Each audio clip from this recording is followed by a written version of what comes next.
Without Dave Gavitt, there wouldn't be any Big East. It's the premier conference in the country. Patrick was so good. He could score, and then he played with your mind. Louis was magical. I love Coach Johnson. The garden was crazy. That's what it was. You got to win 2 games and we're going to be national champs. It was a perfect Rolly Massimino game. Indianapolis, we're coming home! I don't think anybody ever plans to win 2 national championships in 3 years. Maybe they do. We don't. We're still the best conference in college basketball. Dave Gavitt was the head coach at Providence College for 10 years, including a Final Four in 1973. For over a decade, he was also the school's athletic director. He was everything to Providence College. He was a mentor, a brilliant coach. He was a legend. He had opportunities to move during his coaching and administrative career at Providence College and even in the NBA with the Knicks and the Nets, and he didn't leave because he loved Providence. He loved the college, he loved the city and the state of Rhode Island. He was a great coach, and yet he also was always about the bigger picture.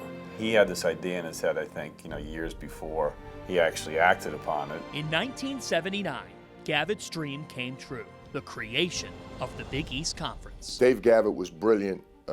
He was the guiding light behind everything that happened with the league. Dave Gavitt would have made a wonderful Secretary of State.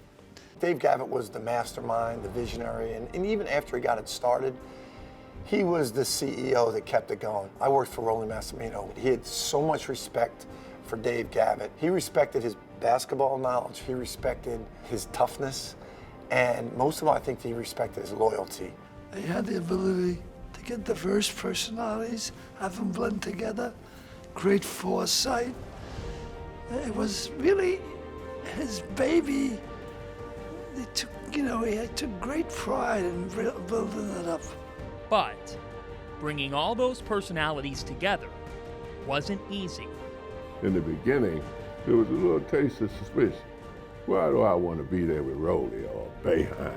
That's why Dave was so significant in pulling guys who were competitively enemies together. He translated that into, we want to show those guys in the ACC.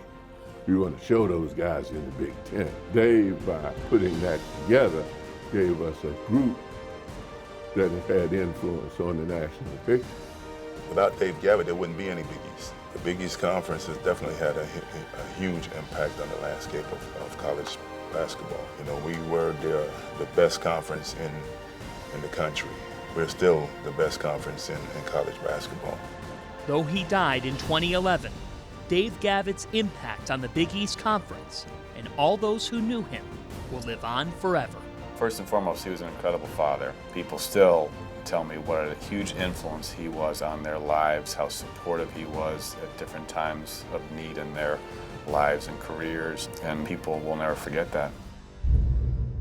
In the late 80s, Xavier started to gain national attention as Byron Larkin became its all-time leading scorer. My greatest moment in a Xavier uniform was being on the first team to ever win an NCAA game. Then, in 1990, the Musketeers took dead aim on their first Sweet 16. Nobody gave us a chance. Georgetown didn't know where we were. They didn't, what school the kids were. Coaches did. The players, they said, where are you guys? New Jersey? Are you in Ohio? Are you in Connecticut? Exover, Xavier, exactly. In my mind, I knew we were going to beat them.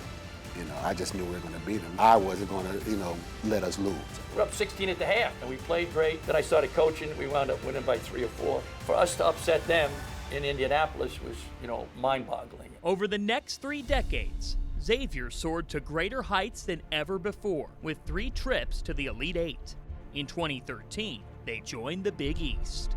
The Big East is a national league. Now, when I was at Xavier, we were taking, planes, et cetera, get up 5 in the morning, and you had a trainer cut you so you could see. Now they got charter planes, they got assistants for the assistants, they got a masseuse for the masseuse. They got everything, right? We're like Joe Bag of Donuts compared to what they have now. Here we go. Let's go, Nash. Gotcha. Drive it hard. Boom. Good. Nice. Good. Second-year head coach Travis Steele has a clear and distinct vision for the future at Xavier. I want to develop men. Right? You want to take these young men that we get and develop them into successful, responsible men. I love to talk, though. I see the talk. Keep talking. Build confidence in people. I'm all in on Xavier. All the aspirations that I've ever had and coaching can happen here at Xavier. We can win a national title. You know, this is the dream job for me.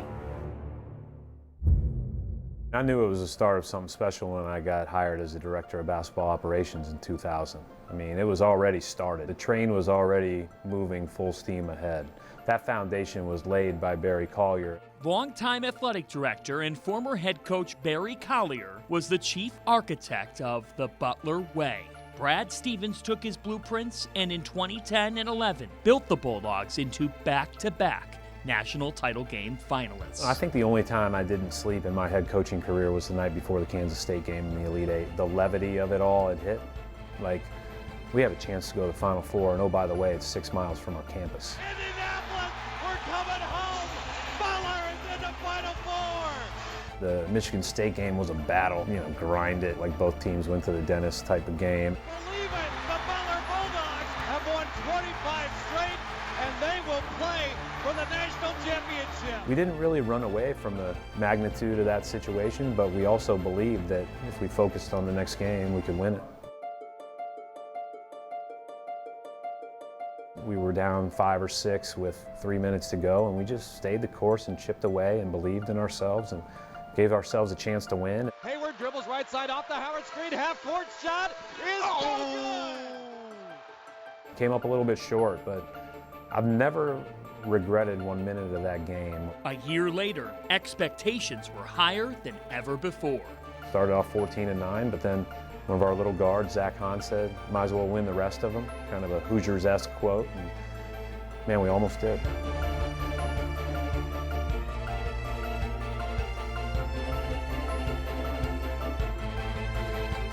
I don't think anybody at Butler, myself, our players, feel any less validated for that journey that we all went on because we didn't win the game. Those 2 magical seasons vaulted Butler into the national spotlight. Though their coach later departed, he'll never forget where he came from. It's more than fair to say I'll be a Butler fan. My dad played at IU. I grew up wanting to walk to play at IU for Coach Knight, but now I've signed the petition to call it the Bulldog State. Coming up, 2 Big East icons.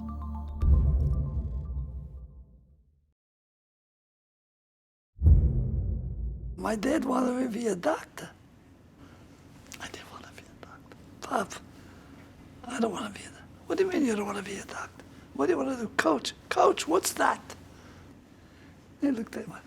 Look what you raised. He's going to disgrace the family. Lou Carnesecca didn't disgrace the family.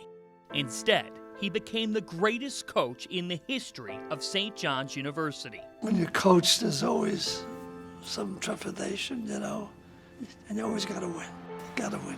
You win 5, they won 6. You win 6, they won 8. There's no rest. The greatest player he ever coached? Without question, Chris Mullin. When he took that shot, he had a pretty good chance of going in. He really worked at it all year long. It was a mania. In 1985, St. John's made it to the Final Four and faced Big East rival Georgetown, led by Patrick Ewing. The big guy just was too much. I couldn't handle him.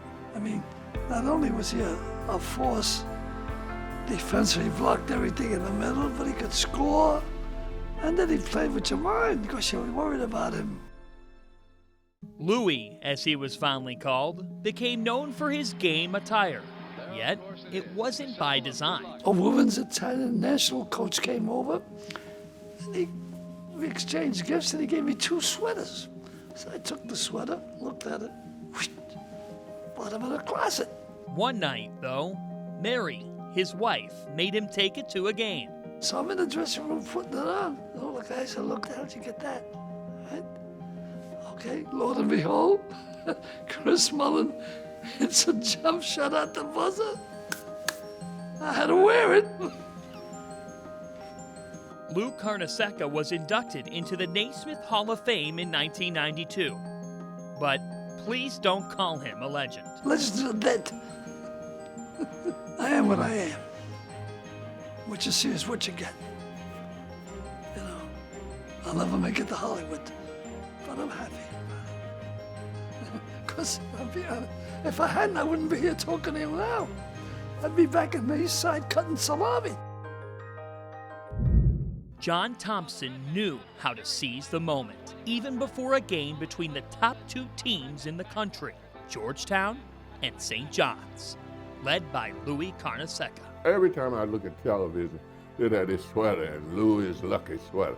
And I'm sitting there saying, so I got one, and I'm out of the court, and then Louis comes marching out and sits down. So I go down to his bench and pull my sweater. I can't tell you the word I used. And I screw my coat over. The garden went crazy. Probably one of the greatest things I've ever seen in sports. I mean, it came out of the blue. I mean, floored me. Thompson also had a great eye for talent, yet he discovered his greatest Hoya almost by chance. I had gone to Boston to recruit another player at that time, and Patrick was like a sophomore in school, and he grabbed it and dunked it. And I looked at my assistant coach and said, hey, who is that? I said, you get him me, I'll win the national championship. In 1984, Georgetown did just that, beating Houston to become the first Big East school to claim a national title. Patrick was so good. I think that he was special. It was very meaningful. We had faced a lot of adversity that year.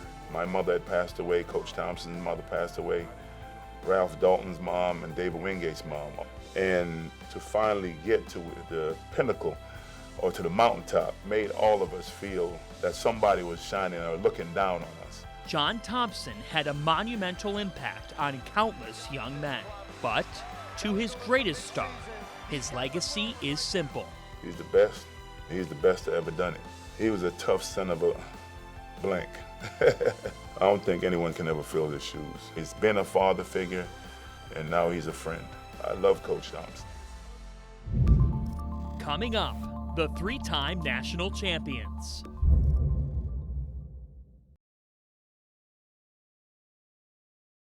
April 1st, 1985, Villanova versus Georgetown, David versus Goliath for the national championship. It was a perfect Rolly Massimino game. Georgetown was not just a more talented team.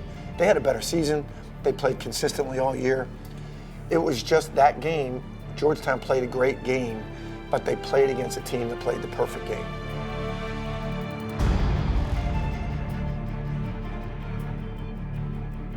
Good job, Arch. That's the play, Arch. When we took over, I just thought, you know, it's my job to keep this great tradition alive. Jay Wright did more than keep the tradition alive. He made Villanova the envy of all of college basketball, winning 2 more national titles in 3 seasons.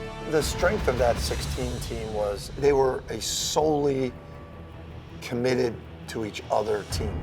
I honestly was so proud of how they came out of that huddle with 4.7 seconds, just looking each other in the eye with great confidence, knowing that we had screwed this game up, but we weren't going to allow that to affect the way we approach this next 4.7.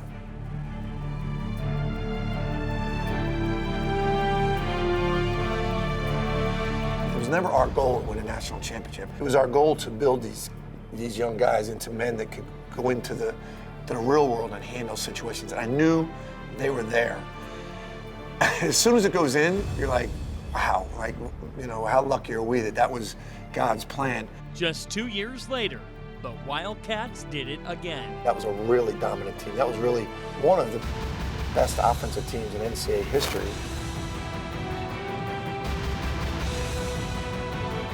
You have a program that's won 3 national championships. That's a big-time college basketball program. You're doing some things right. I knew historically to put the program at a level, you know, 3 national championships, that's unique.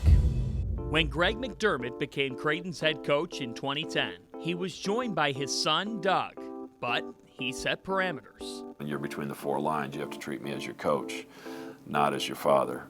So you can't roll your eyes at me like I just told you to take out the garbage and you really don't want to do it. Like, if you're supposed to block out, you're supposed to block out. We definitely had our moments where we wouldn't talk for a while off the floor. You know, He called me some things that I won't forget, but it was awesome to be a part of. Doug was a first-team All-American 3 times, and as a senior, the consensus National Player of the Year. He just had a knack for scoring the basketball, had a knack for being in the right spot and rebounding the basketball, and he's an elite mover without the basketball. He understands spaces in the floor, when to make that cut, when not to make that cut, and some of those things I'd like to tell you I taught him, but some of those things come pretty naturally to him. The most valuable lesson the father taught his son might have been how to conduct himself off the court. Just to remain humble. I think, when I was getting recruited in college, I could have let some things get to my head a little bit. Being on the cover of a Sports Illustrated magazine. I wish every father had the opportunity to do what I had the opportunity to do. I mean, it's one thing to be able to coach your children. It's another thing to be able to coach one of your children when he is one of the best players in the game and is having a positive impact on your team and is representing himself and the name on the front of the jersey in the right way. Whenever you can get a chance to play for your dad at any level, you got to take the opportunity. And the fact that I could do it at the college level in the Big East was pretty special. Doug Bruno was driving a truck when he got the chance to coach for the first time. Yet, he almost walked away as he was just getting started. I doubted myself once. And that was the day when I was coaching boys high school basketball. And I was really tough on a sophomore in high school. And I drove home that night and I said that this is what coaching is all about. I can't do this. I got to get out of this. It was a cathartic moment. It said to me, if you're going to coach, you better shape up. And it was a very important night for me driving home from that game. And I think it really helped me become a coach. Today, there are a couple generations of DePaul players that are glad he stayed with it. Ice to rip! Come on. I love to coach competitive human beings. And watching these young women be as competitive as they are, both in school and on the basketball court, seeing the rewards and the young women grow into strong people that can take on the male-dominated world that they are forced to take on.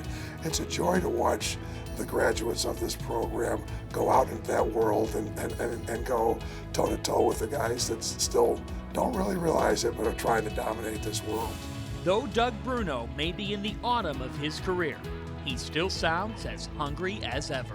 Shoulder to shoulder we battle, no matter what the odds may be. When you stay focused on that day, that next game, and you stay in that moment, then that's what really juices you every day to wake up in the morning with a smile on your face, show the world you're beautiful, thank God for the opportunity of another day. And the best way to thank God is to work to your God-given potential. We teach that to our team. They recite that every single day, and that's what motivates me and juices me. Coming up, Al McGuire goes out on top.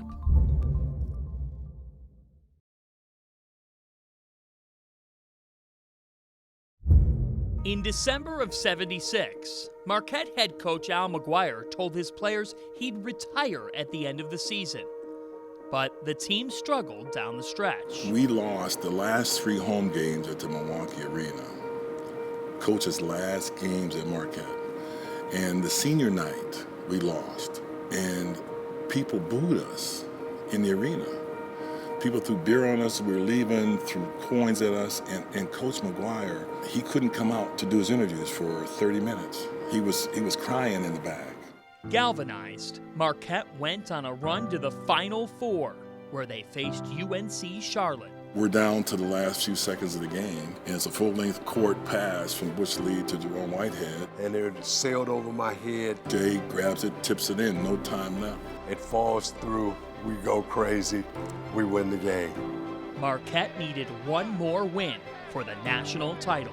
We were a small private school in Milwaukee, Wisconsin, playing University of North Carolina, representing this state, the ACC. He was a little guy versus the big guy. We had a tremendous run. And so that was a big night, but we thought we'd win, I'm telling you. It was an unbelievable feeling. It was a Hollywood ending for Al McGuire, whose players still treasure his loyalty and wisdom. He lived life to the fullest, and that's who Al McGuire was, and that's why I love him, you know, as a basketball coach, but more as a person, because He's helped set the table for my life. I love him because I got pictures in my house of different situations with him, because it reminds me of when I was at my best. But also, we felt special because Coach, he made us feel special. We were his guys.